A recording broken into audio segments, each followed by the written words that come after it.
முருகாச்சரணம். ஆடி மாத பௌர்ணமி விரதம் இந்த மாதம் எந்த அன்னைக்கு வருது? திதி நேரம் எவ்வளோ நாள் இருக்கு? நம்ம எப்படி எந்த நேரத்தில் வழிபடணும்? இந்த மாதிரியான தகவல்களை தான் நம்ம இந்த பதிவில் பார்க்க போகிறோம். வாங்க பதிவுக்குள்ளே போகலாம். ஆடி மாதம் அப்படின்னாலே அம்மனை வழிபடுவதற்கு உகந்த நாள் மட்டும் இல்லாமல் எல்லா தெய்வங்களையும் வணங்குவதற்கு உகந்த நாள் அப்படின்னே சொல்லலாம். ஆடி மாதத்தில் வர சிறப்புமிக்க நாட்களில் ஒன்று தான் இந்த ஆடி பௌர்ணமி அப்படின்னு சொல்லுவாங்க. பௌர்ணமி அப்படின்னாலே சிவன் வழிபாட்டிற்கும் பெருமாள் வழிபாட்டிற்கும் அம்மன் வழிபாட்டிற்கும் உகந்த நாள் அப்படின்னு சொல்லலாம். ஆனால் ஆடி பௌர்ணமி எல்லா தெய்வத்தையும் வழிபட உகந்த நாள் அப்படின்னே சொல்லுவாங்க எல்லாரும். இந்த நாளில் கடவுளை வழிபடுவதன் மூலம் அனைத்து விதமான நற்பலன்கள் கிட்டும்.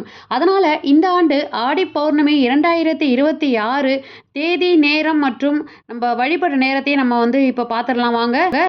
இந்த ஆண்டு ஆடி பௌர்ணமி ஜூலை 29ஆம் தேதி புதன்கிழமை அன்னைக்கு வருது. தமிழ் தேதிக்கு ஆடி 13ஆம் தேதி வருகின்றது. ஜூலை 28ஆம் தேதி மாலை 6:18க்கு பௌர்ணமி திதி ஆரம்பித்து ஜூலை 29ஆம் தேதி இரவு 8:05 மணி வரை இந்த பௌர்ணமி திதி இருக்கின்றது.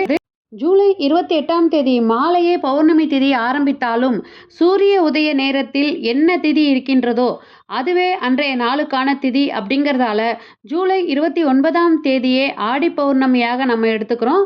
அதனால் ஜூலை 29ஆம் தேதி புதன்கிழமை அன்னைக்கு ஆடி பௌர்ணமி வழிபாடு பூஜை இவைகளை எல்லாம் நம்ம மேற்கொள்ளலாம். ஆடி பௌர்ணமி அன்னைக்கு பூஜை பண்ணுறதுக்கு நல்ல நேரம் என்ன அப்படின்னு பார்த்தீங்கன்னா, காலையில் புதன்கிழமை அன்னைக்கு காலையில் 9:15 முதல் 10:15 வரை நல்ல நேரமாக சொல்லப்பட்டுள்ளது. மாலை நேரத்தில் 4:45 மணி முதல் 5:45 மணி வரை நல்ல நேரமாக சொல்லப்பட்டுள்ளது. இந்த நேரத்தில் நம்ம பூஜை புனஸ்காரங்கள் எல்லாமே நம்ம செஞ்சுக்கலாம். இந்த அன்னைக்கு பொதுவாக ஆடி பௌர்ணமி அன்னைக்கு குலதெய்வம் பெண் தெய்வமாக இருந்தால் அன்றைய தினத்தில் வீட்டில் குலதெய்வம் வழிபாடு செய்யவும், கோவில்களில் அதாவது அவங்கவுங்களுடைய குலதெய்வம் இருக்கிற இடத்துல போயிட்டு வழிபாடு பண்ணுறது, பொங்கல் வைக்கிறது, இதுக்கெல்லாம் அன்றைய தினம் உகந்த நாளாக சொல்லப்பட்டுள்ளது. அதே மாதிரி அன்றைய தினம் பால் குடம் எடுப்பார்கள். எல்லா விதமான கிராம தேவதைகள் இருக்கக்கூடிய அனைத்து கோவில்களிலும் பால் குடம் எடுப்பார்கள். அன்றைய தினம் முருகர் கோவில்களிலும் பார்த்திங்கன்னா சில இடத்துலலாம் பால் குடம் எடுப்பாங்க. அன்றைய தினம் திருவண்ணாமலையில் கிரிவலம் போவதற்கும் ஒரு முக்கியமான ஒரு நாள் அப்படின்னே சொல்லலாம்.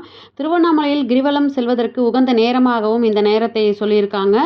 6:18 மணி முதல் 28ஆம் தேதி 6:18 மணி முதல் மாலை நேரத்தில் தொடங்கி 29ஆம் தேதி இரவு 8:05 வரை 8:05க்கு முன்னதாக இந்த பௌர்ணமி கிரிவலத்தை முடித்து கொள்ள வேண்டும். இது போன்ற ஆன்மீக தகவல்களை பெற நம்ம சேனலை உடனே சப்ஸ்கிரைப் பண்ணி சப்போர்ட் பண்ணுங்கள். ஒருவேளை உங்களுக்கு இந்த பதிவு பிடிச்சிருந்ததுன்னா இந்த பதிவுக்கு ஒரு லைக் கொடுத்துட்டு உங்கள் ஃப்ரெண்ட்ஸ் அண்ட் ஃபேமிலிக்கு ஷேர் பண்ணி பாருங்கள்.